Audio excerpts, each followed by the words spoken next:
যেই ভূমিকার জন্য আজকে এখানে দাঁড়ায় একটা নতুন দেশ, একটা নতুন স্বাধীন জায়গায় আমি অন্তত বক্তব্য রাখতে পারছি, এটা আমি বিশ্বাস করি।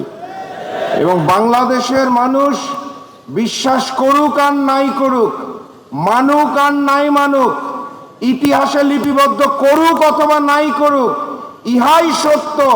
নতুন বাংলাদেশ, নতুন স্বাধীনতার পিছনে যাদের সবচেয়ে বড় অবদান ছিল তার নাম ইসলামী ছাত্র শিবির। ফ্যাসিস্ট শেখ হাসিনা পালিয়ে গেছে, কিন্তু সেই ফ্যাসিজমটাকে আমরা এখনো দূর করতে পারি নাই। সেই ফ্যাসিজমটাকে দূর না করতে পারলে নতুন বাংলাদেশটা নতুন থাকবে না।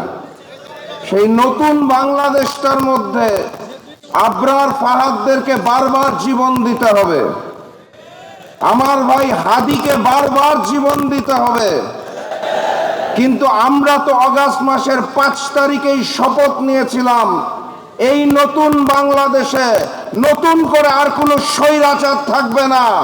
এই নতুন বাংলাদেশে নতুন করে আর কোনো ভারতীয় আধিপত্যবাদ থাকবে না। এই নতুন বাংলাদেশ হবে ন্যায়ের বাংলাদেশ, মানবতার বাংলাদেশ, ইসলামের বাংলাদেশ এবং কোরআনের বাংলাদেশ। সেখান থেকে বিচ্যুত হওয়ার আমাদের কোনো সুযোগ নাই। 90% মুসলমানের দেশ। আমি প্রায়শই একটা বক্তব্য শুনি, একটা স্লোগান শুনি, কোরআনের আলো ঘরে ঘরে জ্বালো, ইসলামের আলো ঘরে ঘরে জ্বালো। আমি প্রায় এই স্লোগানটা শুনি, আপনারা শুনেন নাকি? 90% মুসলমানের দেশের যে ঘরগুলো আছে সেখানে কি কোরআনের আলো জ্বলে না? সেখানে ইসলামের আলো জ্বলে না? তাহলে ঘাটতিটা কোথায়? ঘাটতিটা হচ্ছে কোরআন এবং ইসলামের আলোটা ঘরে ঘরে জ্বলে কিন্তু সংসদে জ্বলে না। অতএব আগামীর সংসদে আমরা ওই কোরআনের আলোটাকে জ্বালতে চাই এবং ইসলামের আলোটাকে জলজল করে জ্বালিয়ে তুলতে চাই। অতএব স্লোগানটা একটু পরিবর্তনের সময় এসেছে। কোরআনের আলো সংসদে জ্বালো, ঘরে ঘরে জ্বলছে আলহামদুলিল্লাহ, সংসদে জ্বালো। আমি ইসলামী ছাত্র শিবিরকে যেটা বলতে চাই, অনুরোধ করতে চাই, আমাকে ডাকার সময় তারা বলেছিল যে মানসিকভাবে আমি সহযোগিতা দেই। বাস্তবতা হচ্ছে ইসলামী ছাত্র শিবির আমাদের মতো মানুষদেরকে মানসিকভাবে সহযোগিতা দেয়, শারীরিকভাবেও সহযোগিতা দেয়। কারণ তারাই হচ্ছে শহীদি কাফেলা, তারাই হচ্ছে ভ্যানগার্ড, যারা যুগে যুগে বারবার শহীদ হয়ে বিপদের সময় এই বাংলাদেশকে রক্ষা করেছে।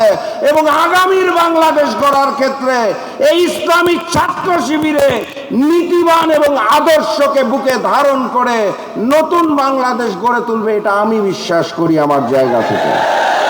সংগ্রামী সাথী এবং বন্ধুগণ, অনেক বড় বড় অতিথি আমার সামনে বসে আছে। আমি এত সময় নিয়ে নিলে হবে না, জুম্মা বাধায়িত করব না।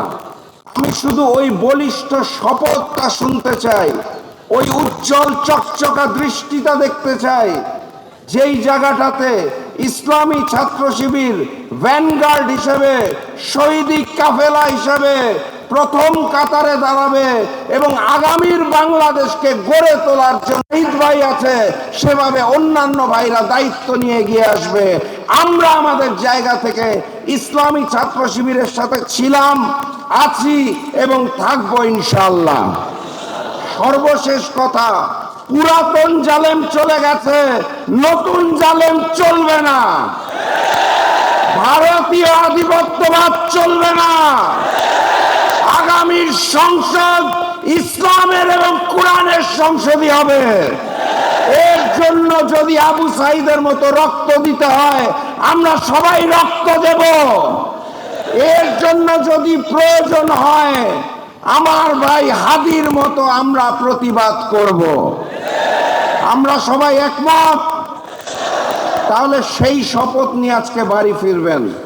কক্সবাজার থেকে যেই সাথী এসেছেন, আরো পারের পঞ্চগড় থেকে যেই সাথী এসেছেন, একই শপথে বলিষ্ঠ হয়ে আজকে এখান থেকে বেরোবেন ঘরে যাবেন, নতুন বাংলাদেশ গড়ার ক্ষেত্রে সকল ষড়যন্ত্রকে রুখে দিয়ে তারপরে আমরা ইনশাআল্লাহ শান্তির ঘুম দিব। সবাইকে ধন্যবাদ।